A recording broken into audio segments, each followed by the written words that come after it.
بسم اللہ الرحمن الرحیم۔ السلام علیکم عزیز طالبات، جیسا کہ آپ جانتے ہیں کہ ہم سورہ بقرہ کی روشنی میں جو مضامین جو ہیں بیان کیے گئے ہیں، ان مضامین کے معنی و مفاہیم اور پھر سورہ بقرہ کی روشنی میں اور پھر قرآن پاک کی روشنی میں ان مضامین کو، ان کے معنی و مفاہیم کو اور ان کی تفاصیل کو اور ان کے مسائل اور احکام کو جاننے کی کوشش کرتے ہیں۔ اور آج ہمارا ٹاپک جو ہے وہ حلت و حرمت کے مسائل ہیں۔ حلال اشیاء کے احکام جو ہیں وہ کیا ہیں، یا حرام اشیاء کے بارے کے احکام جو ہیں وہ شریعت نے کیا دیے ہیں۔ اب سب سے پہلے دیکھتے ہیں حلت کا مفہوم کیا ہے۔ اس کے اصلی معنی جو ہیں گرہ کھولنے کے ہیں۔ جو چیز حلال کر دی گئی ہے، حقیقی و باطنی پاکیزگی کو حلال کے لفظ سے تعبیر جو ہے وہ کیا گیا ہے۔ لفظ حل کے اصلی معنی گرہ کھولنے کے ہیں۔ جو چیز حلال کر دی گئی ہے اس سے پابندی ہٹا دی گئی ہے، اس کا استعمال جائز ہے۔ حقیقی اور باطنی پاکیزگی کو حلال کے لفظ سے تعبیر کیا گیا ہے۔ حلت سے مراد ہے حلال ہونا۔ اسلام نے بعض اشیاء کو حلال قرار دیا، اور حرمت کے معنی ہے حرام قرار دینا۔ بعض اشیاء کو حرام قرار دیا۔ حلال وہ اشیاء ہیں جو اللہ کی حرام کردہ نہ ہوں۔ حلال و حرام کے مسائل احکام کے حوالے سے اسلام نے یہ اصول مقرر کیا ہے کہ اللہ تعالیٰ کی پیدا کردہ تمام چیزیں بنیادی طور پر حلال اور مباح ہیں، سوائے ان کے کہ جن کے بارے میں صحیح اور واضح احکام وارد ہوئے ہیں۔ لہٰذا اگر صحیح نص حکم موجود نہ ہو بلکہ ضعیف جو ہے حرام ہونے کے بارے میں بلکہ ضعیف ہو، یا پھر حرام ہونے کے بارے میں واضح طور پر کوئی حکم جو ہے دلالت نہ کرتا ہو، تو اس کا جائز ہونا برقرار رہتا ہے۔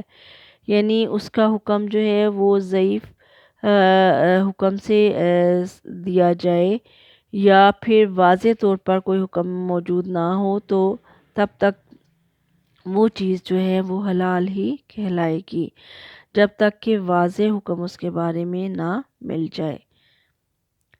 تمام ائمہ اسلام اس بات پر متفق ہیں، تمام اشیاء اور ان کی منفعتیں اصلاً مباح اور جائز ہیں۔ ان کا استدلال قرآن مجید کی مندرجہ ذیل آیات سے ثابت ہے۔ هو الذی خلق لکم ما فی الارض جمیعا، اللہ وہی ہے جس نے تمہارے لیے زمین کی ساری چیزیں پیدا کیں۔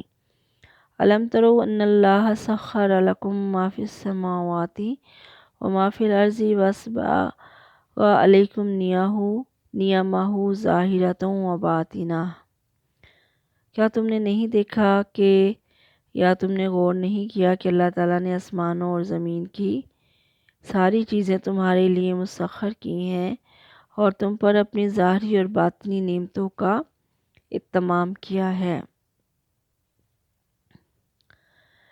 پھر یہ کہ اللہ تعالیٰ نے صرف چند چیزوں کو حرام کیا ہے، وہ بھی خاص مصلحت یا سبب کی بنا پر، کہ اللہ تعالیٰ جو ہے اپنی نعمتوں کو حرام ٹھہرا کر ان کے استفادے سے انسانوں کو محروم نہیں کرنا چاہتا، اس لیے جو بھی چیزیں حرام ہیں وہ کم مقدار میں ہیں۔ ما حل اللہ فی کتابہ فہو حلال، اللہ تعالیٰ نے اپنی کتاب میں جس کو حلال ٹھہرایا وہ حلال ہی ہے۔ دوسرا مسئلہ یا حکم اس کے بارے میں یہ ہے، حلت و حرمت کے مسائل، پاکیزہ چیزیں جو ہیں وہ حلال ہیں۔ اللہ تعالیٰ نے پاکیزہ اشیاء کو حلال قرار دیا ہے۔ مثال کے طور پر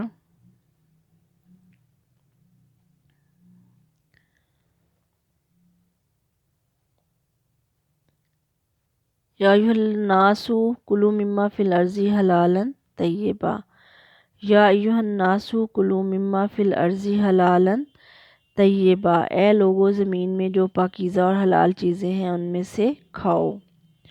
اور پھر یہ فرمایا کہ یا ایھا الذین آمنوا کلوا من طیبات ما رزقناکم، اے ایمان والو ان پاکیزہ چیزوں میں سے کھاؤ جو ہم نے تمہیں عطا کی ہیں۔ پھر تیسرا حکم یا اس کے مسائل میں سے تیسرا یہ ہے کہ حلال وہ پاکیزہ اشیاء ہیں جن کا حصول جائز ذرائع سے ہو۔ اللہ تعالیٰ نے ان پاکیزہ اشیاء کو مباح اور جائز قرار دیا ہے جو جائز ذرائع سے حاصل کی گئی ہوں۔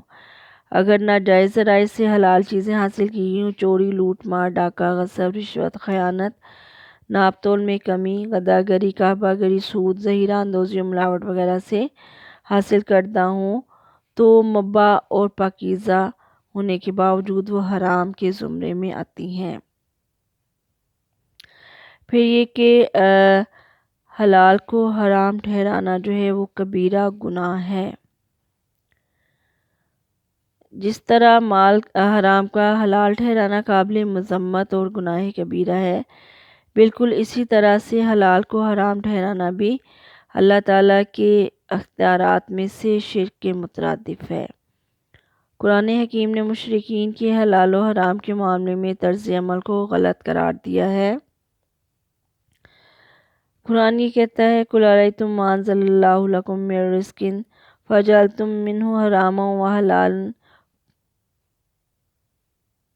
قُلْ اللَّهُ أَذِنَ لَكُمْ أَمْ عَلَى اللَّهِ تَفْتَرُونَ، کہہ دیجئے کہ تم نے دیکھا سوچا کہ اللہ نے جو رزق تمہارے لیے نازل فرمایا ہے اس میں سے تم نے کسی کو حرام اور کسی کو حلال ٹھہرایا ہے، کہہ دیجئے کہ اللہ نے تمہیں اس کی اجازت دی تھی یا تم اللہ پر بہتان باندھ رہے ہو۔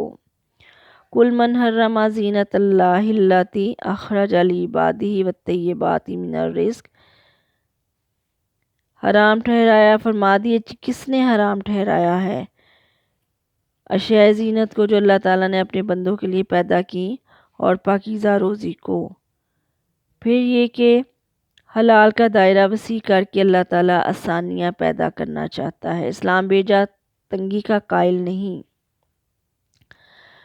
جو معاشرتی بگاڑ کا موجب نہ ہو اور ان میں سے کسی کی حق تلفی بھی نہ ہوتی ہو، مباح اور حلال قرار دیے گئے ہیں۔ یرید اللہ بکم الیسر ولا یرید بکم العسر، کہ اللہ تعالیٰ اپنے بندوں کے لیے آسانیاں چاہتا ہے اور تنگی نہیں چاہتا۔ اور پھر یہ کہ حلال جو ہے وہ حرام سے بے نیاز کر دیتا ہے۔ اسلام چونکہ آسانیاں پیدا کرتا ہے، لہٰذا اس نے جس چیز کو حرام ٹھہرایا اس کا نعم البدل ضرور عطا کیا جس سے لوگوں کی ضرورتیں بھی پوری ہوں اور حرام سے بھی بچا جا سکے۔ مثلا اسلام نے 500 کے ذریعے قسمت معلوم کرنے کو حرام ٹھہرایا تو اس کے بدلے میں دعائے استخارہ جو ہے اس کو حلال قرار دیا، سود کو حرام قرار دیا تو تجارت کو جائز قرار دیا، زنا اور لواطت کو حرام ٹھہرایا تو نکاح کو حلال ٹھہرایا۔ تو یہ جو اللہ نے چیزیں حلال ٹھہرائیں وہ انسان کے جسم اور روح دونوں کے لیے مفید ہے، جن کو حرام کیا وہ نقصان دہ ہیں، اس لیے حلال حرام سے بے نیاز کر دیتا ہے۔ ارشادات نبی صلی اللہ علیہ وسلم کی روشنی میں رزق کی اہمیت، رزق حلال کی۔ آپ صلی اللہ علیہ وسلم نے فرمایا کہ الکاسب حبیب اللہ، کے محنت سے کمانے والا شخص جو ہے وہ اللہ تعالیٰ کا دوست ہے۔ اور پھر یہ کہ اطلب الرزق فی خیاب الارض، کے زمین کے پوشیدہ حصوں سے رزق حاصل کرو۔ اللہ کے نبی بھی ہاتھ سے کما کر کھاتے تھے اور مختلف انبیاء علیہ السلام نے جو ہے وہ کاشتکاری کا پیشہ اپنایا، بکریاں چرائیں، تجارت سے وابستہ رہے۔ تو اللہ کے رسولوں نے یہ کام کیا تو آپ صلی اللہ علیہ وسلم کی امت پر بھی اور اللہ کے بندوں پر حلال اور جائز ذرائع سے رزق کمانا جو ہے وہ فرض ہے۔ آپ صلی اللہ علیہ وسلم نے فرمایا کہ جو شخص محنت سے کماتا ہے تو قیامت کے دن اس کا چہرہ جو ہے 14ویں کے چاند کی طرح چمک رہا ہوگا۔ الکاسب حبیب اللہ۔ اور پھر حرام کھانے سے کیا ہے، اعمال برباد ہو جاتے ہیں، آدمی سنگ دل ہو جاتا ہے اور دل سے جذبات جو ہیں مہر و محبت کے ختم ہو جاتے ہیں۔